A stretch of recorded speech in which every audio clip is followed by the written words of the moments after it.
पानी देखने को नहीं मिलता, फकीर मस्ती में बैठा है। और बाबा फरीद ने देखा कि इतना बड़ा ये फकीर बेचारा इस गर्मी में कैसे बैठा है। उसने अपनी दृष्टि डाली उस पे और दृष्टि डाल के पेड़ को हरा भरा कर दिया। हरा भरा कर दिया तो मुन्नुद्दीन चिश्ती ने उस पेड़ को देख के और दोबारा से अपनी दृष्टि डाल के हरा कर दिया। बाबा फरीद ने उसको फिर दोबारा से सुखा दिया, दोबारा से सूखे हुए को फिर हरा कर दिया, दोबारा हरा कर दिया। तो बाबा मुन्नुद्दीन चिश्ती शेख फरीद से कहने लगे कि अरे नौजवान भगत, क्या करता है तू, क्या चाहता है, तुझे कुदरत की कार्रवाई में दखल देने का क्या हक है, क्यों करता है तू ये उल्टी सीधी बातें। कुदरत ने जब इसको सुखा दिया है, कुदरत नहीं चाहती तो तू कुदरत से क्यों छेड़छाड़ करता है।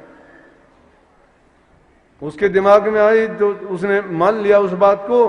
कहने लगे कि मैं आपसे ज्ञान लेने आया हूं। बोला कि तुम मेरे ज्ञान के काबिल नहीं है, तुम दिल्ली में जाओ।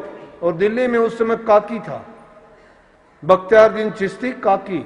और काकी उसने जाके देखता है फकीरों की कोई उम्र नहीं होती, फकीरों का कोई भेष नहीं होता, फकीरों की कोई जाति नहीं होती।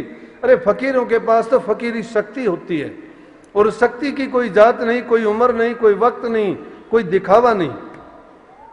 जब वहां पहुंचा तो देखता है कि वो काकी बच्चों के साथ खेल रहा है, बख्तियारुद्दीन बच्चों के साथ खेल रहा है। बोला कि ये कल का बच्चा, इससे तो बड़ा मैं हूं, या ये क्या गुरु होगा।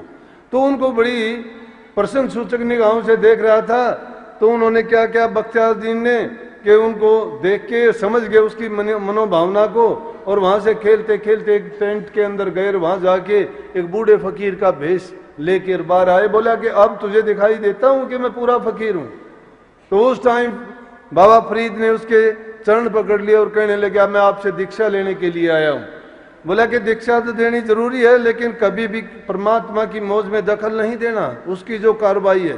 तो प्रेमियों, मैंने ये बात कहने के लिए क्यों आपको समझाने के लिए कही कि आज इंसान ने प्रकृति और परमात्मा की बातों में बहुत दखल देना शुरू कर दिया।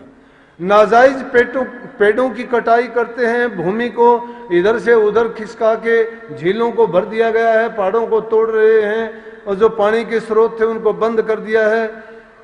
पेड़ों के अंधाधुंध कटाई से प्रदूषण फैलता जा रहा है। और आगे आने वाले समय में जो पेड़ हमारे इतने सहायक, जो हमारे जीवन से लेकर मरने तक हमारी हर प्रकार से मदद, हमारा खान पान, हमारा जीवन जिनके आश्रय चलता है, उसके साथ ही उनको हम बुरे ढंग से प्रकृति से मिटाते जा रहे हैं। तो आगे जाके सभ्यता के लिए एक ऐसी वो चुनौती खड़ी होगी कि हमारा जीवन निर्वाह होना मुश्किल हो जाएगा। दूसरा, पानी की बर्बादी कर रहे हैं, पानी का कोई ख्याल नहीं। आज कहीं भी आप जाके देखो कि पानी नाजायज बेकार जा रहा है, कुछ लोगों को पीने के लिए नहीं मिल रहा। मैं अमेरिका में गया, एक वहां शहर है अटलांटिक सिटी, और वो सारा का सारा ये प्रशांत महासागर के किनारे पे बसा हुआ है। तो उस होटल में जिसमें ठहरा, तो मैं जो ही बाथरूम में जाके देखा तो उस बाथरूम में लिखा हुआ था कि पानी बहुत बहुमूल्य है, उसको बर्बाद ना करो। मैं कहने लगा समुद्र के किनारे है, फिर पानी के लिए इन्होंने क्यों वार्निंग लिखी है। लेकिन वो बात बहुत सच्ची है।